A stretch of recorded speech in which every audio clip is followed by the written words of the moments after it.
108 ಅಡಿ ಎತ್ತರವಿರುವ ಬಸವಣ್ಣನ ಮೂರ್ತಿ ಎಲ್ಲಿದೆ ಗೊತ್ತಾ? ಬೀದರ್ನ ಬಸವ ಕಲ್ಯಾಣವು ಆಧ್ಯಾತ್ಮಿಕ ತಾಣವೂ ಹೌದು, ಪ್ರವಾಸಿ ತಾಣವೂ ಹೌದು. ಬಸವಣ್ಣನವರ ಅನುಭವ ಮಂಟಪ, ಜೀವನ ಕಥೆ ಹಾಗೂ ಬಸವನ ಕಲ್ಯಾಣದ ಚಟುವಟಿಕೆಗಳ ಬಗ್ಗೆ ತಿಳಿಯಲು ನೀವು ಬಸವ ಕಲ್ಯಾಣಕ್ಕೆ ಭೇಟಿ ನೀಡಲೇಬೇಕು.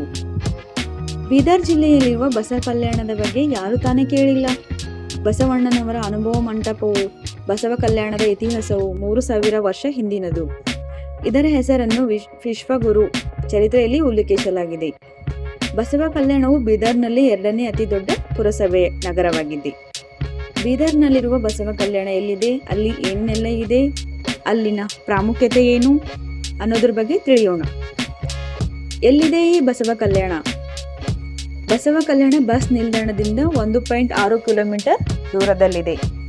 ಬೀದರ್ನಿಂದ 80 ಕಿಲೋಮೀಟರ್ ಮತ್ತು ಗುಲ್ಬರ್ಗದಿಂದ 78 ಕಿಲೋಮೀಟರ್ ದೂರದಲ್ಲಿದೆ. ಈ ಹಿಂದೆ ಕಲ್ಯಾಣಿ ಕೋಟೆ ಎಂದು ಕರೆಯಲಾಗುತ್ತಿದ್ದ ಬಸವ ಕಲ್ಯಾಣ ಕೋಟೆ ಬಸವ ಕಲ್ಯಾಣ ಪಟ್ಟಣದಲ್ಲಿದೆ. ಬೆಳಿಗ್ಗೆ 9 ಗಂಟೆಯಿಂದ ಸಂಜೆ 5 ಗಂಟೆಯವರೆಗೆ ಈ ಕೋಟೆ ತೆರೆದಿರುತ್ತದೆ. ಇದರೊಳಗೆ ಹೋಗಲು 5 ರೂಪಾಯಿ ಟಿಕೆಟ್ ನಾವು ಪಡೆಯಬೇಕು. ಕಲ್ಯಾಣಿ ಎಂದು ಕರೆಯುತ್ತಿದ್ದರು. ಭಾರತ ಸ್ವಾತಂತ್ರ್ಯದ ಮೊದಲು ಬಸವ ಕಲ್ಯಾಣವನ್ನು ಕಲ್ಯಾಣಿ ಎಂದು ಕರೆಯಲಾಗುತ್ತಿತ್ತು. 1956ರಲ್ಲಿ ಭಾಷಾ ಆಧಾರದ ಮೇಲೆ ಸ್ವಾತಂತ್ರ್ಯ ಮತ್ತು ರಾಜ್ಯಗಳ ವಿಭಜನೆಯ ನಂತರ 12ನೇ ಶತಮಾನದ ಭಾರತದಲ್ಲಿ ಅನುಭವ ಮಂಟಪವನ್ನು ಸ್ಥಾಪಿಸಿದ ಕ್ರಾಂತಿಕಾರಿ ವಿಶ್ವಗುರು ಬಸವಣ್ಣನ ನೆನಪಿಗಾಗಿ ಕಲ್ಯಾಣವನ್ನು ಬಸವ ಕಲ್ಯಾಣ ಎಂದು ಮರುನಾಮಕರಣ ಮಾಡಲಾಯಿತು. ಬಸವಣ್ಣನ ಕರ್ಮಭೂಮಿ. ಈ ಹಿಂದೆ ಕಲ್ಯಾಣಿ ಕೋಟೆ ಎಂದು ಕರೆಯಲಾಗುತ್ತಿದ್ದ ಬಸವ ಕಲ್ಯಾಣ ಕೋಟೆ ಭಾರತದ ಕರ್ನಾಟಕದ ರಾಜ್ಯದ ಬೀದರ್ ಜಿಲ್ಲೆಯಲ್ಲಿದೆ. ಇದರ ಐತಿಹಾಸಿಕ ಪ್ರಾಮುಖ್ಯತೆಯು 10ನೇ ಶತಮಾನಕ್ಕೆ ಸೇರಿದೆ. 10ನೇ ಶತಮಾನದಲ್ಲಿ ಚಾಳುಕ್ಯರ ರಾಜಧಾನಿಯನ್ನು ಮಾನ್ಯಕೇತದಿಂದ ಕಲ್ಯಾಣಕ್ಕೆ ಸ್ಥಳಾಂತರಿಸಲಾಯಿತು. ಬಸವ ಕಲ್ಯಾಣ ಪಟ್ಟಣಕ್ಕೆ ಅವಿಭಾಜ್ಯವಾಗಿರುವ ಈ ಕೋಟೆಯು ಬಸವಣ್ಣನವರ ಕರ್ಮಭೂಮಿ ಎಂದು ಪ್ರಸಿದ್ಧವಾಗಿದೆ. 108 ಅಡಿ ಎತ್ತರದ ಪ್ರತಿಮೆ. ರಾಷ್ಟ್ರೀಯ ಹೆದ್ದಾರಿಯಲ್ಲಿರುವ ಬಸವೇಶ್ವರ ಶಿಲುಬೆಯಲ್ಲಿ ಕಮಾನು ಕೂಡ ಇದೆ. ಬಸವ ಕಲ್ಯಾಣ ಅಡ್ಡ ಶಿಲುಬೆಯಿಂದ ಸುಮಾರು 3 ಕಿಲೋಮೀಟರ್ ದೂರದಲ್ಲಿನ ಗುಡ್ಡದ ಮೇಲೆ ಜಗಜ್ಯೋತಿ ಬಸವೇಶ್ವರನ 108 ಅಡಿ ಎತ್ತರದ ಪ್ರತಿಮೆಯನ್ನು ನಾವು ಕಾಣಬಹುದು. ಮತ್ತೆ ಅಕ್ಕ ಮಹಾದೇವಿ ಗುಡಿ ಅಥವಾ ಅಕ್ಕ ಮಹಾದೇವಿ ಗುಹೆ ಕೂಡ ಇಲ್ಲಿ ಇದೆ. ಇಲ್ಲಿ ಕೃತಕ ಗುಹೆಯನ್ನು ರಚಿಸಿ ಅಕ್ಕ ಮಹಾದೇವಿಗೆ ಅರ್ಪಿಸಲಾಗಿದೆ. ಇದು ಬೆಟ್ಟದ ಮೇಲಿದೆ. ಅದೇ ರೀತಿ ಬೆಟ್ಟದ ಬುಡದಲ್ಲಿ ಬಸವೇಶ್ವರನಿಗೆ ಅರ್ಪಿಸಲಾದ ಮತ್ತೊಂದು ಗುಹೆ ಕೂಡ ಇಲ್ಲಿ ಇದೆ. ಶ್ರೀ ಬಸವೇಶ್ವರ ಗುಹೆ ಮತ್ತು ಅಕ್ಕ ಮಹಾದೇವಿ ಗುಹೆಯನ್ನು ಲ್ಯಾಟ್ರೈಟ್ ಕಲ್ಲು ಮಣ್ಣಿನಿಂದ ಸುಂದರವಾಗಿ ಕೆತ್ತನೆ ಮಾಡಲಾಗಿದೆ. ಶರಣ ಗ್ರಾಮವು 12ನೇ ಶತಮಾನದ ಶರಣರು ಮತ್ತು ಕಾಯಕಗಳಲ್ಲಿ ಸಕ್ರಿಯವಾಗಿ ತೊಡಗಿಸಿಕೊಂಡು ಪರಿಕಲ್ಪನೆಯನ್ನು ಇಲ್ಲಿ ರೂಪಿಸಲಾಗಿದೆ. ಇಲ್ಲಿ ಧ್ಯಾನ ಕೊಠಡಿ ಸಹ ಇದೆ. ಈ ಪ್ರತಿಮೆಯು ಆಧ್ಯಾತ್ಮಿಕ ಅಭಿವೃದ್ಧಿಗಾಗಿ ಮಾತೆ ಮಹಾದೇವಿಯ ಸಂಘಟನೆಯ ಆವರಣದಲ್ಲಿದೆ. ಪ್ರತಿಮೆಯ ಕೆಳಗೆ ಧ್ಯಾನ ಕೊಠಡಿ ಸಹ ಇದೆ. ಇಲ್ಲಿ ವಿಶೇಷವಾಗಿ ಒಂದು ಸ್ಥಳದಿಂದ ಪ್ರವಾಸಿಗರಿಗಾಗಿ ಮಾಡಲಾಗಿದೆ. ಬಸವೇಶ್ವರ ಕಾಲದಲ್ಲಿ ಕಲ್ಯಾಣದಲ್ಲಿ 7ನೇ ಶತಮಾನದ ಜೀವನ ವಿಧಾನವನ್ನು ಚಿತ್ರಿಸುವ ಜೀವನ ಗಾತ್ರದ ಪ್ರತಿಮೆಗಳ ಒಂದು ಸೆಟ್. ಇದನ್ನು ಶರಣ ಗ್ರಾಮ ಎಂದು ಕರೆಯಲಾಗುತ್ತದೆ. ವ್ಯಾಪಾರಿ, ಬಡಗಿ, ಕಮ್ಮಾರ, ವೈದ್ಯ ಮುಂತಾದ ವಿವಿಧ ವೃತ್ತಿಗಳಲ್ಲಿ ತೊಡಗಿರುವ ಜನರನ್ನು ಇಲ್ಲಿ ನಾವು ನೋಡಬಹುದು. 7 ದ್ವಾರಗಳ ಕೋಟೆ. ಕೋಟೆಯು 3 ಕೇಂದ್ರೀಕೃತ ಅನಿಯಮಿತ ಕೋಟೆ ಗೋಡೆಗಳನ್ನು ಒಳಗೊಂಡಿದ್ದು ಕೋಟೆಯು 7 ದ್ವಾರಗಳನ್ನು ಹೊಂದಿದವು. ಇವುಗಳಲ್ಲಿ 5 ಉತ್ತಮ ಸ್ಥಿತಿಗಳಿವೆ. ಕೋಟೆಯು ಪ್ರವೇಶದ್ವಾರದಲ್ಲಿ 2 ಬದಿಗಳಲ್ಲಿ ಸರಣಿ ಹಂತಗಳಿಂದ ಪ್ರವೇಶಿಸಬಹುದಾದ ಪಾರ್ಶ್ವಗಳಲ್ಲಿ ಬಾಲ್ಕನಿಗಳೊಂದಿಗೆ ಘನ ಕಮಾನು ಕೂಡ ಇದೆ. ಅಖಂಡ ದರ್ವಾಜ. ಕೇಂದ್ರ ಪ್ರಾಂಗಣದಲ್ಲಿ ಸುತ್ತುವರೆದಿರುವ ಕೋಟೆಯ ಗೋಡೆಗಳು ಕಾವಲು ಕೊಠಡಿಗಳು ಹೊಂದಿವೆ. ಕೋಟೆಯ ಮುಖ್ಯ ಬಾಗಿಲನ್ನು 4 ಕೆಂಪು ಕಲ್ಲಿನ ಚಪ್ಪಡಿಗಳಿಂದ ನಿರ್ಮಿಸಲಾದ ಅಖಂಡ ದರ್ವಾಜ ಎಂದು ಕರೆಯಲಾಗುತ್ತದೆ. ದ್ವಾರದಿಂದ ಮೆಟ್ಟಿಲುಗಳು ರಾಜಮಹಲ್ ಅರಮನೆಗೆ ಹಾದು ಹೋಗುತ್ತದೆ. ಆದಾಗ್ಯೂ ಅರಮನೆ ಸಭಾಂಗಣದಲ್ಲಿ ಸೀಲಿಂಗ್ ವರ್ಣರಂಜಿತ ವಿನ್ಯಾಸವನ್ನು ಪ್ರದರ್ಶಿಸುತ್ತದೆ. ಏನೇನಿದೆ ಇದರೊಳಗೆ? ನಾರಾಯಣಪುರದಲ್ಲಿರುವ ಶಿವ ದೇವಾಲಯ, ಬಸವೇಶ್ವರ ದೇವಸ್ಥಾನ, ಅನುಭವ ಮಂಟಪ, ಬಸವಣ್ಣನ ಗುರು ಅಲಮಪ್ರಭು ಅವರ ಪ್ರತಿಮೆ, ಮತ್ತು ಅವರು ಜನರಿಗಾಗಿ ಕೆಲಸ ಮಾಡಿದ ಬಸವಣ್ಣನವರ ಸಂಬಂಧಿಸಿದ ಫೋಟೋಗಳಿವೆ. ಅದರ ಪಕ್ಕದಲ್ಲಿ ಸರೋವರವಿದೆ ಮತ್ತು ಅದರ ದೇವಾಲಯದ ಸುತ್ತಲೂ ಮರಗಳು ತುಂಬಿವೆ. ಶರಣ ಸಾಂಸ್ಕೃತಿಕ ಪರಂಪರೆಯನ್ನು ಪುನರುಜ್ಜೀವನಗೊಳಿಸುವುದು ಇದರ ಉದ್ದೇಶವಾಗಿದೆ. ನಂಜುಂಡೇಶ್ವರ ಸನ್ನಿಧಿಗೆ ಹೋಗಿ, ಅಲ್ಲಿಗೆ ಹೋಗಿಲ್ಲಂದ್ರೆ ನಿಮ್ಮ ಯಾತ್ರೆ ಸಂಪೂರ್ಣ ಆಗೋದಿಲ್ಲವಂತೆ. ಶಿವಲಿಂಗದ ಪ್ರತಿಕೃತಿಯ ಕಟ್ಟಡ. ಇದು ಶಿವಲಿಂಗದ ಪ್ರತಿಕೃತಿಯನ್ನು ಹೊಂದಿರುವ ಸಣ್ಣ ಕಟ್ಟಡವಾಗಿದೆ. ಅಲಿಗಢ್ನಿಂದ ಮುಸ್ಲಿಂ ಧರ್ಮಗಳ ಒಂದು ಸಣ್ಣ ಗುಂಪು ಬಸವೇಶ್ವರ ಮತ್ತು ವೀರಶೈವ ನಂಬಿಕೆಯ ಬಗ್ಗೆ ತಿಳಿಯಲು ಇಲ್ಲಿ ಆಗಮಿಸಿದ್ದರು. ಸಭಾಂಗಣದ ಕೊನೆಯಲ್ಲಿ ವೃತ್ತಾಕಾರದ ವೇದಿಕೆ ಇದ್ದು ಅದರ ಅಂಚಿನಲ್ಲಿ ಮೆಟ್ಟಿಲುಗಳಿರುವ ಪಿರಮಿಡ್ ಇದೆ. ಮೂಲತಃ ಇದು ಹೆಚ್ಚು ಉನ್ನತ ವೇದಿಕೆಯಾಗಿದ್ದು ಅದರ ಶೃಂಗಸಭೆಯಲ್ಲಿ ಅಲ್ಲಮಪ್ರಭು ಶಿವಶರಣರ ಸಮ್ಮೇಳನದ ಅಧ್ಯಕ್ಷತೆ ವಹಿಸಿದ್ದರು ಅಂತೇಳಿ ಎನ್ನಲಾಗಿದೆ.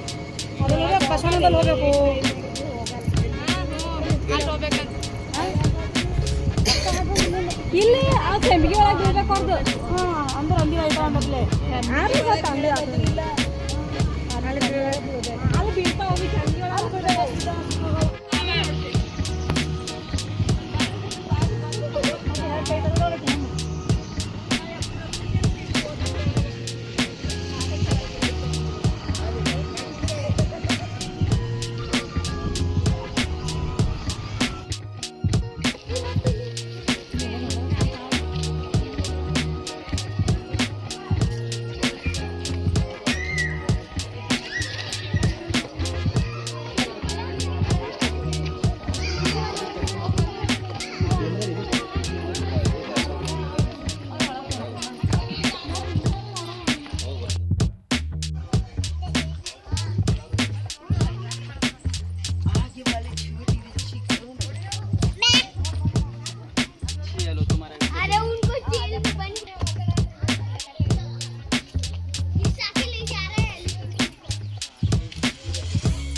ನೀವು ಬರ್ತೀವಿ ಅಂದ್ರೆ ಹೇಳ್ರಿ.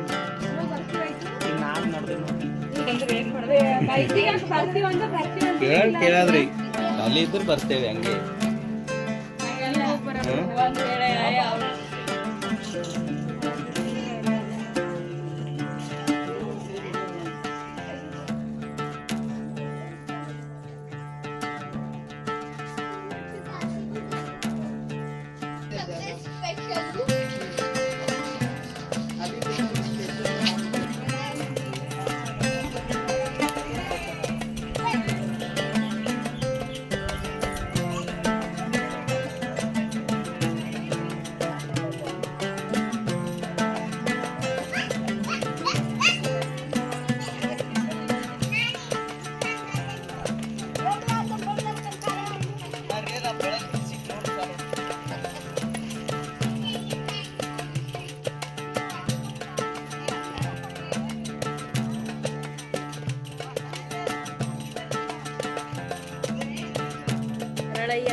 ಶರಣ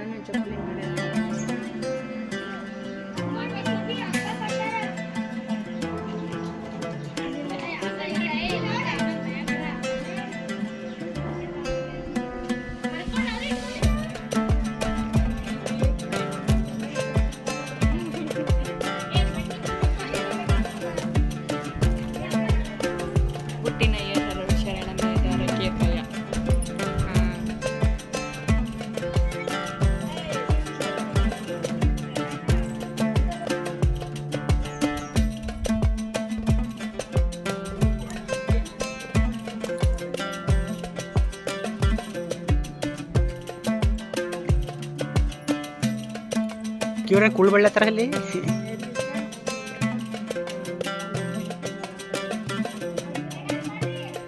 ಬಸವಣ್ಣ ಪ್ರಸಾದ ಕೊಡೋದು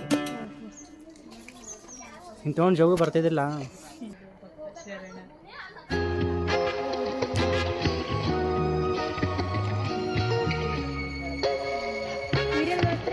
ಒಬ್ಬೊಬ್ಬರಿಗೆ ಒಂದು ಮನೆಯೇ ಕಟ್ತಾರೆ. ಸಿಮೆಂಟ್ ಮನೆ ಕಟ್ಲತ್ತಾರ ಮಗ ಅವ್ರು ಈಗ ತುಂಡಿ ರೆಡಿ ಮಾಡತ್ತಾರ.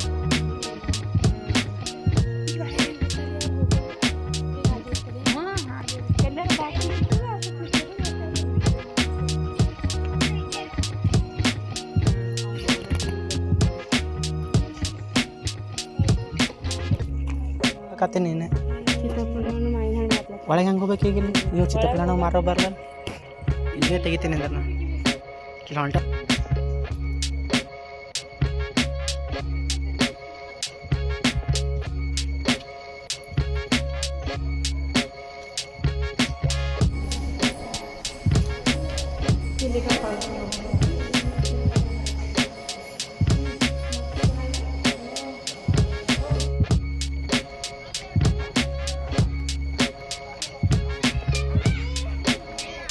ಇಲ್ಲಿ ತಲುಪುವುದು ಹೇಗೆ? ನಿಮ್ಮ ಪ್ರಯಾಣದ ಅವಧಿಯಲ್ಲಿ ನಿಮ್ಮ ಬಸ್ ಗಂಟೆಗೆ ಸರಿಯಾಗಿ 60 ಕಿಲೋಮೀಟರ್ ವೇಗವನ್ನು ಕಾಯ್ದುಕೊಳ್ಳುವಾಗ ಬೀದರ್ನಿಂದ ಬಸವ ಕಲ್ಯಾಣಕ್ಕೆ ಬಸ್ ಸಮಯ ಸುಮಾರು 1 ಗಂಟೆ 28 ನಿಮಿಷಗಳು ತಲುಪುತ್ತವೆ. ಬೀದರ್ನಿಂದ ಬಸವ ಕಲ್ಯಾಣದ 78 ಕಿಲೋಮೀಟರ್ ಮತ್ತು 295 ಮೀಟರ್ ಇದೆ. ಬೀದರ್ಗೆ ಹತ್ತಿರದ ವಿಮಾನ ನಿಲ್ದಾಣ ಹೈದರಾಬಾದ್ನಲ್ಲಿದೆ. ಇದು ಅಂತಾರಾಷ್ಟ್ರೀಯ ವಿಮಾನ ನಿಲ್ದಾಣವಾಗಿದ್ದು ಎಲ್ಲ ಪ್ರಮುಖ ನಗರಗಳಿಗೆ ಸಂಪರ್ಕ ಹೊಂದಿದೆ. ಬೀದರ್ ನಗರವು ರೈಲ್ವೆ ನಿಲ್ದಾಣವನ್ನು ಹೊಂದಿದೆ. ಇದು ದೇಶದ ಇತರ ಹಲವು ಪ್ರಮುಖ ನಗರಗಳೊಂದಿಗೆ ಉತ್ತಮ ಸಂಪರ್ಕ ಹೊಂದಿದೆ. ಅಮೃತಸರ, ದೆಹಲಿ, ಮುಂಬೈ ಮತ್ತು ಬೆಂಗಳೂರು ಮುಂತಾದ ಇತರ ನಗರಗಳಿಗೆ ರೈಲುಗಳ ಮೂಲಕ